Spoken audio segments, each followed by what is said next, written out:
on the CTV News at 5. Top NHL prospect and former Medicine Hat Tiger Gavin McKenna is no longer facing a felony charge of aggravated assault. Plus, the truck driver who caused the deadly Humboldt Broncos bus crash is one step closer to being deported to India. And the 2026 Winter Olympics are officially underway. Telling your stories. CTV News Lethbridge with Jackie Scantlebury. Good afternoon. We're glad you could join us. Students in southwestern Alberta are getting the chance to get some real hands-on learning. The Southern Alberta Collegiate Institute is moving into a newly renovated space on Lethbridge Polytechnic's campus. Quinn Keenan has more. Southern Alberta Collegiate Institute, or SACE, has operated across Lethbridge Polytechnic since 2023. But now they'll work out of a new space in the former DA Electric Barn. It's a big step forward for the program. It's a huge day. Yeah, we're really excited to have 3 years of work come to fruition. To see this building full of people that care and community members showing up to support has meant a huge deal for us. SACE allows junior high and high school students to get hands-on experience in agriculture, healthcare, or a trade. Topics include construction, electrical work, carpentry, and more. Grades 7 to 9 students can take part in the E3 program, where they get introduced to several career options. Grade 10 to 12 students do the dual credit program for credits in high school and the Polytechnic. I think that the Southern Alberta Collegiate Institute is a really fantastic opportunity for students to explore a variety of career pathways, and that's really what it's all about, giving them a chance to try out trades, different types of agriculture fields, different healthcare fields. SACE is done in partnership between Lethbridge Polytechnic and 7 school divisions across the region. Students do learning modules throughout the week before doing hands-on learning on Friday. The program and any necessary equipment is provided free of charge. This was a good course to learn how to work with these proper tools and how to go forward with them, and if you wanted to go forward with the trades and different kind of communities that lie within them. The province is helping to fund this and several other programs like it across Alberta. Programs like SACE can help fill employment gaps in the trades and healthcare. This is great. This is an example of exactly what we want to see happening here. We want, given opportunities to students to get exposed to the trades and other programs, get ready for the workforce, get an opportunity to try different things, to see what they have. Quinn Keenan, CTV News, Lethbridge. Medicine Hat City Council has approved a $131 million budget to move forward with a 75-megawatt phase of the Samus solar project. But the construction is contingent on securing a power purchase agreement with a committed customer before the project moves further. The mayor says the project is forecast to improve the city's financials and enhance dividends from its energy business. There will be no property tax increase or electric rate increase related to the project, with funding coming from the city's Energy Transition Reserve and debt financing. Medicine Hat has a bit of a unique history in energy, and regardless of where the electrons are coming from, we are in the energy business. And so, when we have an opportunity to increase our revenue to the municipal side, we want to make sure we're taking those. The 75-megawatt phase is part of a larger approved 325-megawatt project north of Parkview Drive Northeast. If a buyer is secure, the project could be operational in 2028. Now, it is likely not surprising 26 Alberta communities saw record high temperatures Thursday, and for some, it was their second day in a row. 8 communities were in the south, including Bow Island, where the mercury climbed to 17.3 degrees Celsius. Brooks broke a 42-year record, hitting 15.2. Cardston got up to 19.4. Crow's Nest Pass, they saw a record of 11 degrees set in 2009 fall. For a second day, Medicine Hat set a new daytime high, this time 15.8. Milk River was the province's hotspot Thursday at 19.9 degrees Celsius. Pincher Creek, they saw an 85-year record of 13.9 degrees fall when temperatures hit 17. And Waterton also hit a new record at 15.4.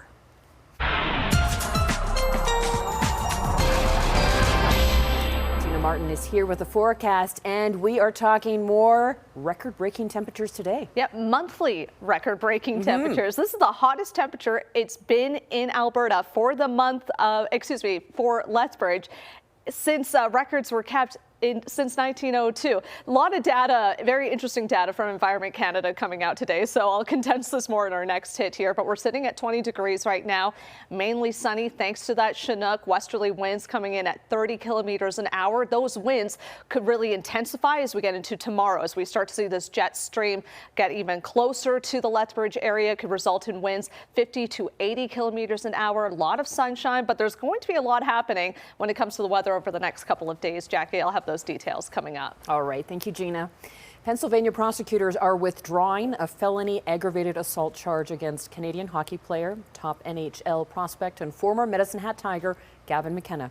McKenna plays for Penn State and is accused of punching another man outside a bar after what investigators called an exchange of words between two groups. The victim suffered multiple jaw fractures. After reviewing video evidence, prosecutors say McKenna did not act with the intent to cause serious bodily harm. Court records show McKenna is still facing a misdemeanor charge of assault. The 18-year-old from Whitehorse is projected to be the #1 overall pick in this year's NHL draft. And the truck driver who caused the Humboldt Broncos bus crash has lost a refugee bid. Jaskarat Singh Sidhu's lawyer says his client is one step closer to being deported to India.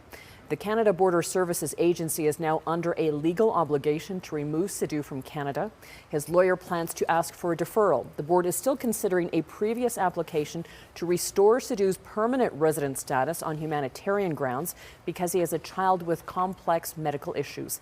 16 people died, including Lethbridge's Logan Boulay, and 13 were injured when Sidhu went through a stop sign into the path of the Broncos bus in 2018.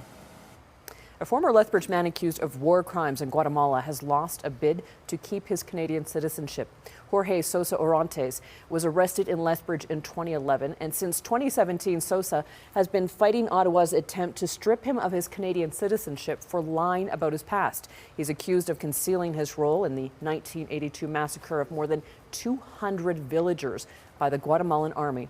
Sosa was working as a martial arts instructor in Lethbridge when he was extradited to the United States. He served a 10-year sentence for immigration fraud and had his U.S. citizenship revoked in 2014. A memorial hockey game is set for this Sunday to remember the 3 Stavely hockey players killed in a tragic crash earlier this week. 17-year-old Caden Fine, along with 18-year-olds J.J. Wright and Cameron Casoro, were killed Monday when the vehicle they were traveling to practice in collided with a gravel truck in the town of Stavely. The trio played for the Southern Alberta Mustangs of the United States Premier Hockey League. A charity game is taking place Sunday at the Stavely Arena between the Mustangs and Stavely Spurs, a local men's senior team. Funds raised will go to help cover funeral and travel costs. Puck drop is 6 p.m. And a correction about a story we ran yesterday. Former Lethbridge Hurricanes GM Peter Anholt joined the team in 2014. Our apologies for any confusion we may have caused. Alberta's recall movement is looking to step up pressure on the UCP government with province-wide rallies planned for this weekend. Organizers say the common thread across all these ridings is the same: affordability pressures, strained health care, education, and disability support. They say active recall campaigns now exist in 24 ridings. The Premier has criticized Alberta's recall law, suggesting it is being misused, but organizers push back, arguing recall is a lawful democratic tool. Well, Whoop Up Days is turning to the community this year to help select its parade marshal. The annual parade is one of the city's highest honors, and now Excite Lethbridge is turning to the community to help make the selection. The new Whoop Up Days Community Parade Marshal program allows community members to nominate deserving individuals or groups to lead the parade this summer. Eligible nominees will be judged on set criteria, including community involvement, leadership achievements, and alignment with the 2026 parade theme. Excite Lethbridge says the program is another way of celebrating the community. We know that there are people out there that deserve a spotlight on them, deserve some recognition, and by bringing these nominations forward, opening it up to a larger pool, I think we'll be able to uncover some really cool stories and interesting people that deserve this kind of recognition. So it's something that we're really excited to launch this year. Nominations are being accepted until March the 13th. Well, the weekend is here, and Gina has your forecast coming up after this break. Plus, the Canadian Red Cross is hoping more people will use medical information tags. We'll explain that next.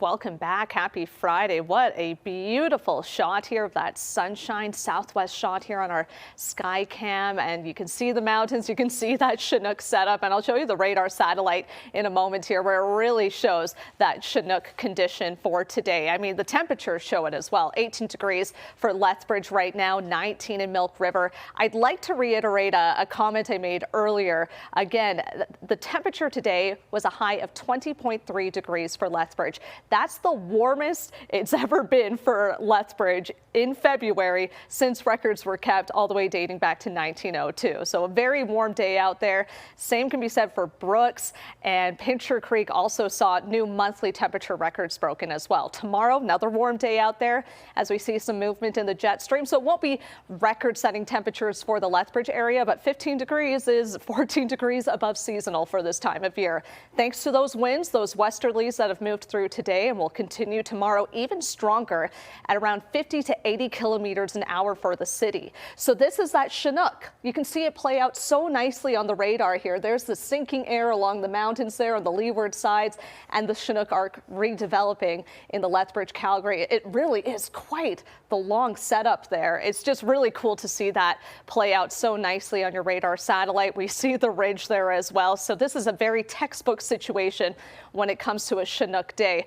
Chinooks also are called snow eaters. We just don't have the snow for that to be happening. But the ridge is there and it sticks around into Saturday and slowly moves down around the Lethbridge area Sunday. And this is where we could see some mixed precipitation move in late Sunday into early Monday. As the jet stream moves south, we get more of that cooler air as we're on the north side of the jet stream. So temperatures will get closer to seasonal by the time next week comes around, but it still looks like we'll maintain an above seasonal temperature trend and a little bit of precipitation, like I mentioned, for Lethbridge early next week, but then the sunshine back in full force as we get into midweek. Westerly winds overnight in the Crow's Nest Pass, continuing tomorrow with mainly sunny conditions. Medicine Hat, those winds will start to calm down as they approach you tomorrow, so you'll get a lot of sunshine and those winds at around 30 kilometers an hour, gorgeous high of 13 degrees. That 5-day forecast shows windy conditions for Sunday as well for Lethbridge. Then that transition to some wet weather Monday morning. Then we'll pick up back with the sunshine by Tuesday.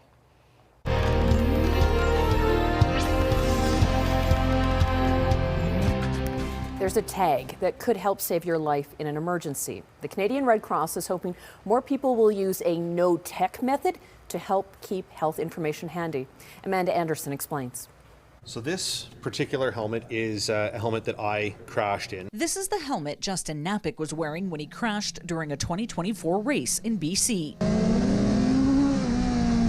I was conscious when I was in the ambulance. I was able to answer questions, but I wasn't very coherent. Despite that, Napick was able to provide emergency responders with his health information because of a tag attached to his helmet. My helmet and the medical data carrier went with me to the emergency room, and that information was there. Information, it could be allergies, your next of kin information, if you have a pet at home in case you're in an accident and somebody needs to let your pet out or grab your pet, all that information can be stored in here. The Canadian Red Cross has partnered with a Canadian company that makes the medical information tags. Proceeds from each sale goes directly back to the Canadian Red Cross to support the work that they do in Canada for Canadians. The Edmonton Motorcycle Road Racing Association mandated use of the tags more than a decade ago, and as the lead instructor of a racing school, it's something Napick promotes to new riders. It's such a phenomenal opportunity for us to increase that rider safety and the awareness. The uses go far beyond motorcycles. Skiing, it could be motorsports. Mom or dad could be going to work and have a hard hat and be at risk on the job site. But the other uses certainly dovetail back to vulnerable road users in general. The 3M adhesive is also approved for hockey helmets. Napick, who is also a fire captain in Edmonton, has one attached to his fire helmet. He knows from personal and work experience how important having health information in a timely manner can be when seconds count. The more we start to see people adopt this, the more we actually start to see the emergency service use it. And that's the hope, is that we start to see a little bit more widely spread. The tags are available on the Red Cross website and through Amazon. Amanda Anderson, CTV News, Edmonton. Still ahead on the CTV News at 5, longtime Blue Jays broadcaster Buck Martinez is stepping away from the broadcast booth.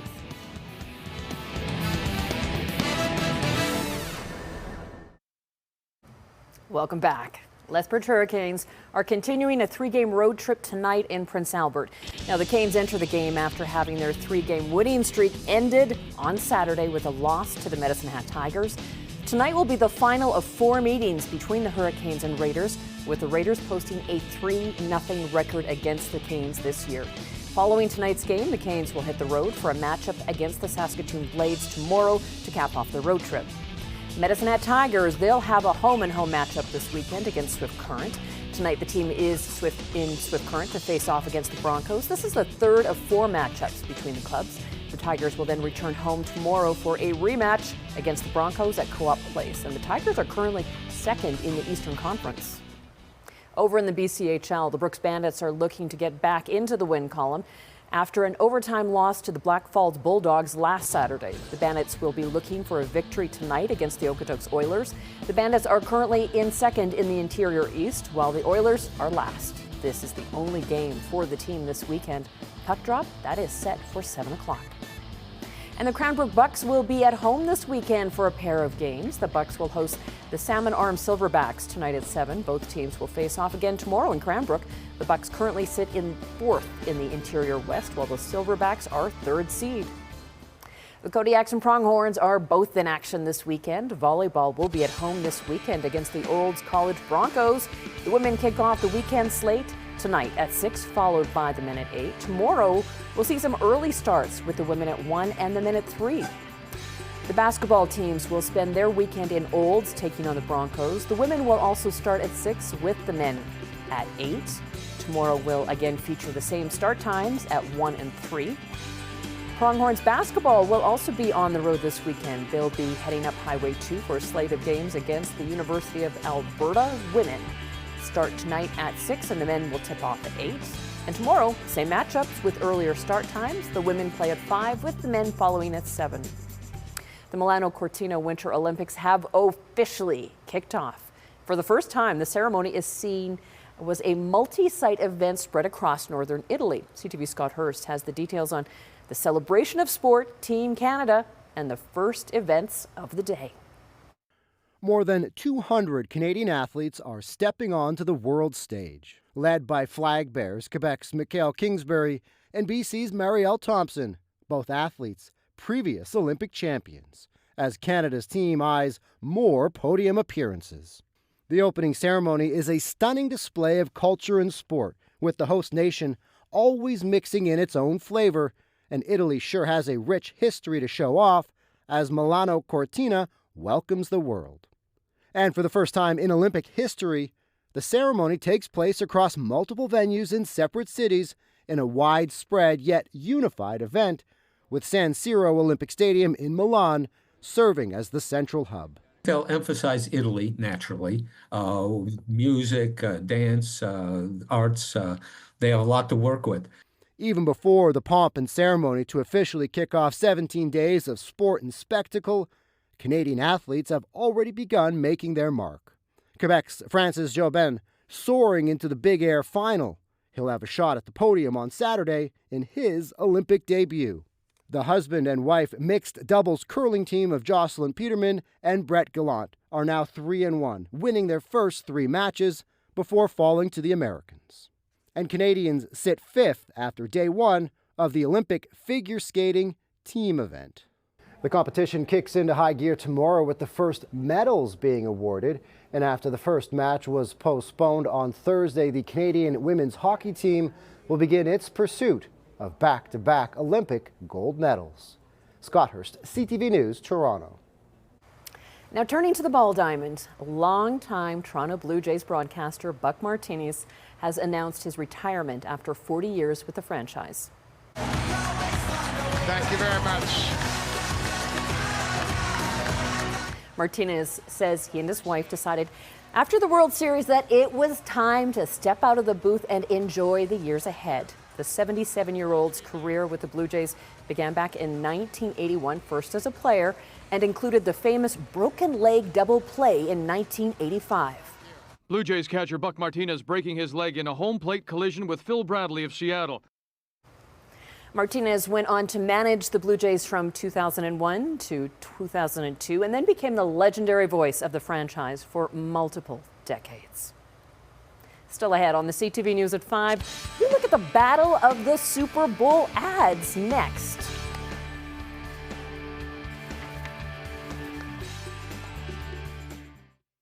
Well, with just 2 days to go to the Super Bowl, the battle off the field is heating up. Of course, we're talking about the real star of the show for many people, those pricey commercials. ABC's Sam Champion reports. Instacart lets you choose your bananas. From green to extra ripe. This year's ad's going big on weight loss drugs, healthier on Roe, sports betting. I'm making my bet on who's going to win. Artificial intelligence, and celebrity heavyweights. I need a man. Build him. Look at me now like you don't believe. Studios didn't believe. Networks didn't believe. You know who believed? Duncan. And Duncan is back, with Ben Affleck teasing an all-star lineup that includes Jennifer Aniston, Matt LeBlanc, and Jason Alexander. In for Uber Eats, it's Matthew McConaughey. It's all food, Bradley! Torturing Bradley Cooper with Parker Posey dropping in. Uber Eats trying to take the ad from the TV screen to your second screen with a build your own commercial inside the app. And even more stars pop up there. Competitor Grubhub joining the big game with its first ever ad starring George Clooney. Grubhub will eat the feed. And watch Kendall Jenner swinging in for sports betting, torching all her exes along the way. Do you like this bad boy? Boyfriend 2 flopped right out of the league. And much like the Crypto Clash ads of a few years ago, Play my Beast Mode playlist. Okay. AI ads are facing off this year, with AI company Anthropic taking aim at its competitor, OpenAI.